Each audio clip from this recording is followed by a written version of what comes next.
Hey everyone, welcome back to the hardware news recap for the week. In this one, we'll be talking about the 5500X3D. There's rumors of more AM4. This is why a couple AM4 rumors ago, I said we're not going to say it's probably the last one anymore, because at this point, probably in 30 more years, we're going to be posting a rumor video about a new AM4 CPU.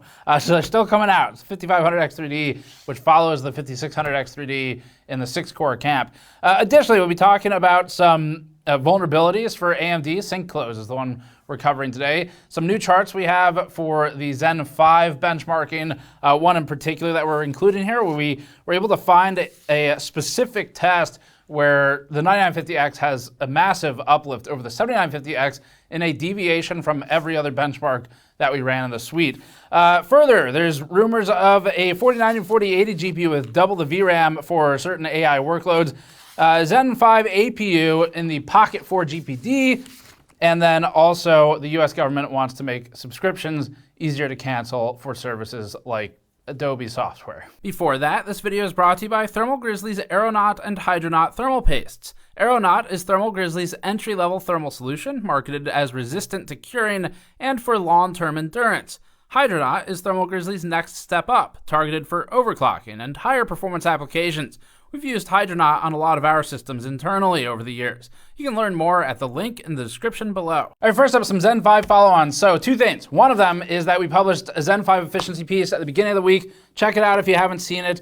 It was really interesting because Zen 5 is not, in fact, universally more efficient than Zen 4. So the second thing to talk about today is we found an area where the 9950X has a 28 to 30% performance improvement, specifically in Rodinia CFD, or a computational fluid dynamic benchmark that is included within the spec workstation suite.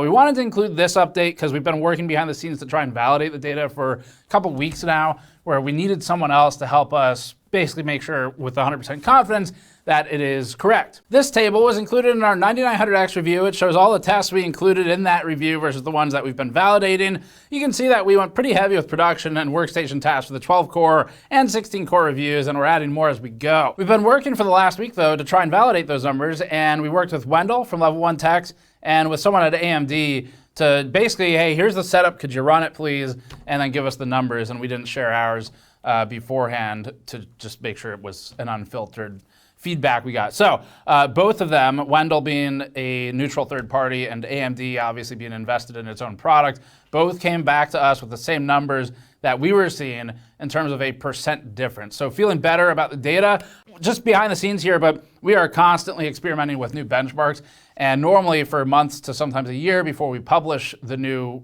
results for whatever that test is, we are just kind of running it with every review and building a data set, and then every now and then, every 3 months or so, we'll look at it and decide, okay, does this look like it's reliable, or is this benchmark not representative? Is there something wrong with the testing? Whatever. It's us trying to vet the process. And so this one is still experimental, meaning we are not 100% confident in it like we would be in, say, Dragon's Dogma 2 testing or Blender or 7-Zip or something.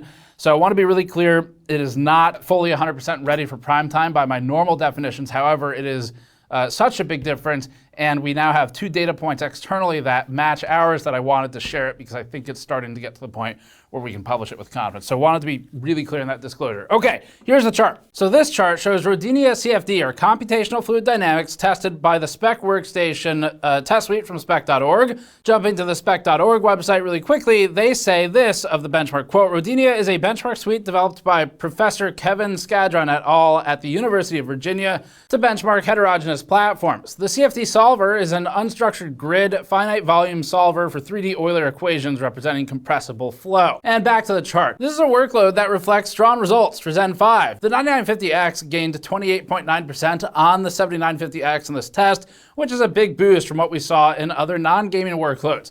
In most that we tested, and this is again specifically non-gaming, it was a 3 to 14% improvement depending on what it was. 28.9 is spectacular enough that we needed the sanity check. So again, Wendell and someone from AMD ran the benchmarks, and they came back to us with results of 27% and 29%. When we saw this, we went back through and collected data for the other CPUs. The 9900X improves on the 7900X by a lower margin at 9.5%. Remember, though, that the 7900X has a 170 watt TDP to the 120 watts on the 9900X. So this gives it more power budget to use, and in this situation, the TDP formula is the same. The 9700X improves on the 7700, which shares a 65 watt TDP with the 9700X, and the improvement is 19.3% here. That is closer to the 9950 to 7950 that we saw. The 7700X gives the 9700X a lead of 10.7%. The power budget really matters in this test. So the 7700X and the 7700 illustrate that this is using all of the available power to boost. One of the things with the pre-canned spec workstation stuff, so we've been very open with this, but a lot of these tests are for things that we don't do or that we don't have expertise in. So an example would be the biomedical field. There's a bunch of tests you can run through spec workstation, which is really cool because it does stuff like molecular modeling and things like that for the medical industry. I don't know anything about how any of that works. So I'm not a doctor or whoever does that type of simulation, I guess, researcher. But people in our audience have told us that those tests are useful in at least some capacity. So as long as you all say, hey, this thing is useful and I think it's representative of my industry because of XYZ reason, we'll use it. And if a ton of people are like, hey, actually, this particular canned benchmark is not representative of what I use, then that's important for us to know too, so that we can start to frame the discussion since it's stuff that we don't use in the office. As for the other Zen 5 coverage, definitely check out the efficiency video, and then in the 9900X we included a financial modeling benchmark as well. But we really want to make sure people see that efficiency video because it was a straight week of testing and research into Zen 5's performance. And we found it actually was pretty interesting outcome despite the advantages in Blender. The past few weeks have been an insane amount of work to get all the testing together for these reviews. We have over 50 CPUs tested now. We're publishing 20 to 30 per set of charts just because of the space available. And we've now fully added the efficiency testing to our CPU review suite. So you'll see that in all the reviews going forward unless we just think it's a part that doesn't need it. Now, as a respectfully short plug, please head over to store.gamersnexus.net and use code THISISFINE for 10% off while it's active for a few more days. For anyone who is waiting for our copper-plated mule mugs to be restocked, they're back on the store and shipping now. The hammered finish gives a great look in combination with the thermal conductivity formula for copper for something extra nerdy on it. And also, our limited Cyberskeleton V2 foil t-shirts have been in production for a couple months now, and we're still on track to get them shipped out to everyone in September. So if you want to pre-order one of those shirts, they'll be here soon. These shirts were launched as part of our ASUS and EK investigation series and also help directly fund our reporting and our benchmarking while giving you a shiny PC hardware-themed ribcage and spine design in return. Also, the articles are getting written up or converted from scripts for all of these, and they'll be on gamersnexus.net over the next 2 weeks if you want to get the written version of those reviews on a website without any third-party ads from us directly. So, all right, hot off the heels of releasing its 9000 series CPUs, there's a more exciting one to talk about, which is the 5500X3D. Harukaze 5719 spotted a listing on the Eurasian Economic Commission showing the existence of AMD's 5500X3D CPU. This isn't the first time there's been mention of the SKU. Actually, back in November of 2023, we're gonna go with Golden Mango. Just kidding, that would be a silly name. It's G01D 3 nanometer and Go. G01D 3 nanometer 4 and Go tweeted, quote, new AM4 Ryzen 7 5700X3D and Ryzen 5 5500X3D are coming, space question mark. The hardware leaker ended up being right about the existence of the 5700X3D and its specs, space comma, which he accurately suggested would be an 8-core, 16-thread part with a 3 GHz base frequency and 4.1 GHz boost frequency, coupled with 96 megabytes of L3 cache. If Golden M4 and Xero's old tweet remains accurate, the other half of that, the 5500X3D, will be a 6-core, 12-thread part with a 3 GHz base frequency and a 4 GHz boost, coupled with 96 megabytes of L3 cache. So again, that's kind of an old rumor, but it's starting to look more real. These alleged frequencies are more modest compared to the 5600X3D, which is another 6-core, 12-thread part that features a base frequency of 3.3 GHz and boost of 4.4. That CPU was exclusive to Micro Center and launched at $230. If the 5500X3D is indeed coming to market, we expect it to cost less than that, since the 8-core 5700X3D these days currently runs $190 to $210. One odd part in all of this is that the 5600X3D was a Micro Center exclusive, and the reasoning for that, given to us by AMD, was that at the time they said they were collecting CPUs that failed to pass validation that would have otherwise been a 5800X3D. So they were downbin parts with deactivated cores. Now that in itself is not abnormal. In fact, it's how a lot of the lower end SKUs exist, where companies are salvaging parts that otherwise would fail yields. It's a good thing. Ultimately, it reduces waste. But the weird thing is that the story was it was Micro Center only, because AMD wouldn't have enough of them, because there weren't enough defects to turn into the 5600X3Ds, and so they had enough to launch to Micro Center in the US, and that was going to be it. The 5500X3D, we don't know yet. To, I guess, be clear, it's not 100% known if they're going to do another exclusive launch. If it's a worldwide launch, though, then maybe there's still room for that to be true, only because the frequency aspect. So if we take it charitably, then perhaps the 5500X3D would be 5600X3Ds that failed frequency binning or something. Or AMD just saw a huge amount of demand and they were like, yeah, just screw it. Let's just launch it to everyone. I don't know. We'll see. Anyway, that's a rumor. But the next rumor is, according to Twitter user BDSQLSZ, we're going to go with Squizzles. There are 4090 and 4080 cards in China with double the VRAM. This means the 4090 moves from 24 gigabytes to 48 gigabytes, and the RTX 4080 moves from 16 to 32. The Twitter user stumbled across the cards after he accessed a cloud computing platform. The cards are reportedly used for large language model training. If you're thinking about trying to get one for gaming, you'll want to save up, as the leaker says the 48 gigabyte version of the 4090 costs about $2,500. But there's one important aspect to this, and it's the letter D at the end of 4090.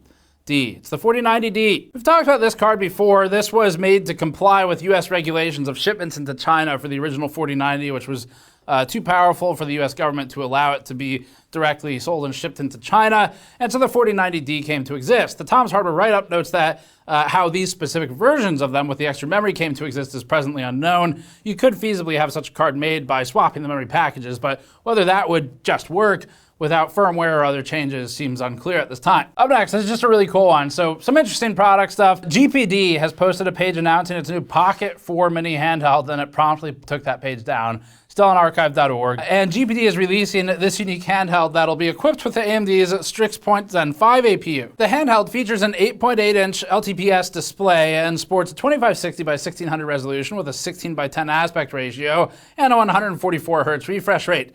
In terms of the APU specs, the device uses AMD's Ryzen AI 9 HX370 processor. That's a fun name to say, and this was announced alongside the other Zen 5 CPUs recently. The HX370, in addition to continuing AMD's terrible naming scheme, is also a 12-core, 24-thread part that boosts up to 5.1 gigahertz. But its boosting will be heavily limited by the use case. As is typical for mobile parts, the power budget is configurable here. So the CTDP, or configurable TDP, is 15 to 54 watts. However, because of the form factor, GPD is limiting it to a range of 20 to 28 watts.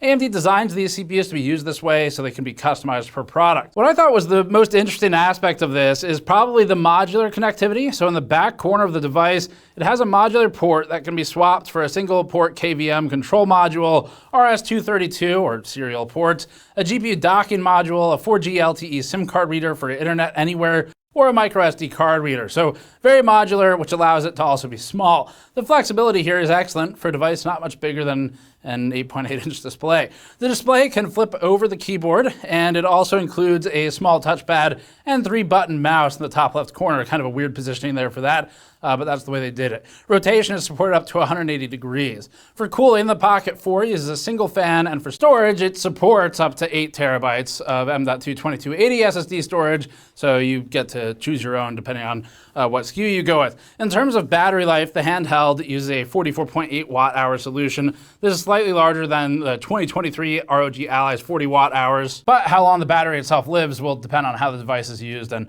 the power it pulls. All right, next one. Several U.S. federal agencies are trying to make it easier to unsubscribe from paid subscription services. This endeavor has been coined "Time is Money." And the initiative spans numerous industries that include media subscriptions to healthcare and more. This is coming up for us because we recently reported on the Adobe issue where it ran into problems for making it very hard to cancel subscriptions. It says over here that I always have the option to opt out. Not sometimes, always. Where is the opt-out button, Scott? Dana? That's Louis Rossman, my anger translator. He just has a way with certain words. Anyway, the Adobe stuff's old news, but this new one involves the Federal Communications Commission, or the FCC, the Federal Trade Commission, the Departments of Labor and of Health and Human Services, the White House, and the Transportation Department. It's like the Avengers of unsubscribing. It's part of the new hit movie, The Unsubscribers. The White House's domestic policy advisor stated this, quote, "Essentially in all these practices, companies are delaying services to you or really trying to make it so difficult for you to cancel the service that they get to hold on to your money for longer and longer. These seemingly small inconveniences don't happen by accident. They have huge financial consequences." Some examples of government agencies attempting to advocate on behalf of consumers like this include the FTC's proposal to ban hidden junk fees and its click-to-cancel requirement, as it calls it, which requires companies to cancel subscriptions easily.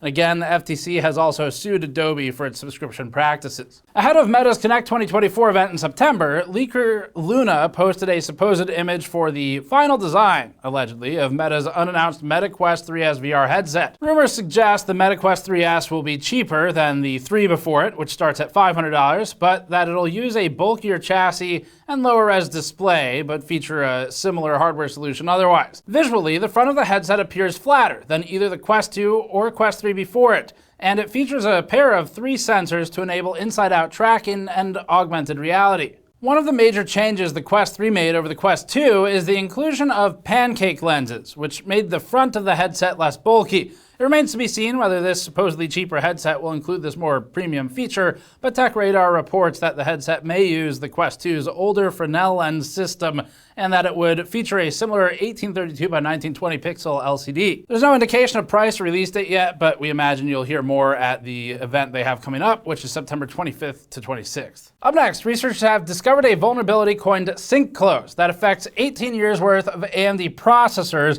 and it enables hackers that have kernel-level access to tweak the CPU system management mode settings in spite of AMD's safeguards. Bleeping Computer reports that, quote, "The vulnerability allows attackers with kernel-level or RAIN 0 privileges to gain RAIN -2 privileges and install malware that becomes nearly undetectable." The vulnerability was discovered by Enrique Nisim and Krzysztof Okupski. Okupski noted that wiping a computer drive clean wouldn't resolve the issue. According to Wired, the researcher mentioned that, quote, "Only opening a computer's case, physically connecting directly to a certain portion of its memory chips with a hardware-based programming tool known as SPI Flash Programmer, and meticulously scouring the memory would allow the malware to be removed." AMD has put out an advisory that highlights the affected CPUs, which lists nearly every major CPU within the last 18 years. The company's recently released 9000 series processors are an exception, however. They were not on the list at the time of writing this. AMD has released updates that claim to mitigate the risk around Sinkclose, but the company told Tom's Hardware, quote, "There are some older products that are outside our software support window," end quote. And by old, the publication writes, quote, "AMD has no plans to update its older Ryzen 3000 series processors, and it is possible that the vulnerability extends back further than the processors listed in AMD's advisory," end quote. While it's a shame that AMD initially chose not to support its CPUs from 2019, it did eventually remove them from the list of not getting support, so they will probably be supported now, fortunately. Bleeping Computer reports that the researchers claim that, quote, "kernel-level vulnerabilities, although not widespread, are surely not uncommon in sophisticated attacks." AMD claims that, quote, "no performance impact," and quote, "is expected from the update." And of course, this follows Intel's own recent issues with the indirector vulnerabilities that were reported on surrounding 13th and 14th gen CPUs. Many years ago, they had Spectre meltdown issues as well, Spectre applying to both vendors. All right, next one, SteamOS coming to the ROG Ally and other handhelds. Valve recently released SteamOS Update 3.6.9 Beta Mega Fixer, and within the patch notes, it lists added support for extra ROG Ally keys. The Verge contacted Valve about this, and the company confirmed to the publication that it's working to support SteamOS on ASUS's Handheld and others. Valve designer Lawrence Yane told The Verge, quote, "The note about ROG Ally keys is related to third-party device support for SteamOS.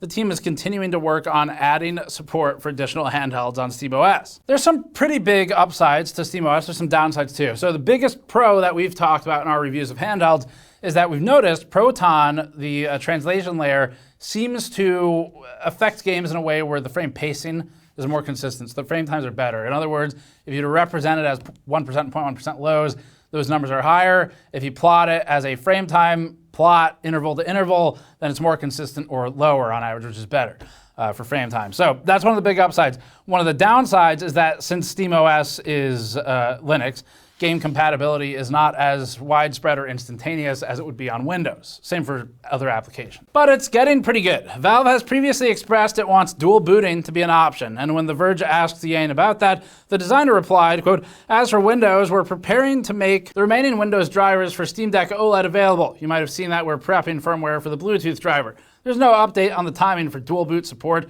It's still a priority, but we haven't been able to get to it just yet." This next one's gonna be really short. So Video Cards reports it's a rumor that NVIDIA board partners are saying the 4070 will be shipping with GDDR6 memory, not just GDDR6X memory in the future. The 4070 moving to G6 would be a downgrade, potentially in performance, and a statement on board channels, which has been translated by Video Cards, reads this, quote, "The new batch of GDDR6 memory-based graphics cards from various brands is expected to start arriving around August 20th.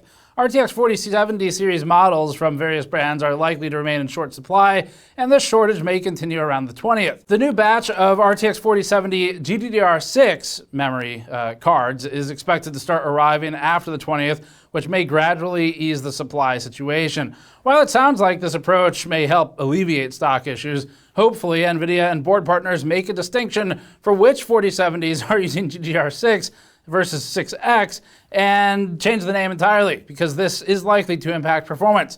Otherwise, it could take us back to situations of the past. For example, the days of NVIDIA's GT 1030, where it had a DDR4 variant. Both cards were called 1030, but the DDR4 option was like half the performance sometimes. This next one's just kind of fun. Google has built a robot that can play ping pong. With the Olympics having just wrapped up, it's kind of topical. So Google's DeepMind division previously has been responsible for training software, training AI to beat players in Go and in StarCraft. And now it's turning its tools to the physical world by playing actual real-world table tennis versus players. On its Twitter page, Google DeepMind wrote, quote, "Robotic table tennis has served as a benchmark for this type of research since the 1980s. The robot has to be good at low-level skills, such as returning the ball, as well as high-level skills, like strategizing and long-term planning to achieve a goal." Before testing began in the real world, DeepMind conducted training within a simulated environment. DeepMind eventually had it compete with 29 human players across 4 different skill levels. It found that the robot scored in the middle of the pack, with the division assessing that it plays on the level of an intermediate amateur. DeepMind noted that its biggest hurdles pertained to reaction speed, camera sensing capabilities, spin handling, and the paddle rubber, which is hard to accurately model in simulation. Outside of playing ping pong, the robotic arm has shown that it can make quick and precise movements, which could have impacts in the manufacturing world, like the ones in the various factory tours that we've conducted in the past. It's just kind of cool things with robotics. All right, that's it for this one. Thanks for watching. As always, check out the Zen 5 efficiency video and some of the reviews if you haven't seen them. The 9900X is pretty straight shooter on that one. We just knocked it out. We've got 9600X coming up as well, and then we're done with Zen 5, I think, for a little bit, unless there's some kind of major follow-up, and we're gonna be moving back to other things. So I've got a ton of cases that are over there looking at me right now that we're trying to get to for review, and also some coolers. Check back for all that. Go to store.gamersnexus.net to help us out directly, like by grabbing one of our mod mats for PC building or our shirts, and we'll see you all next time.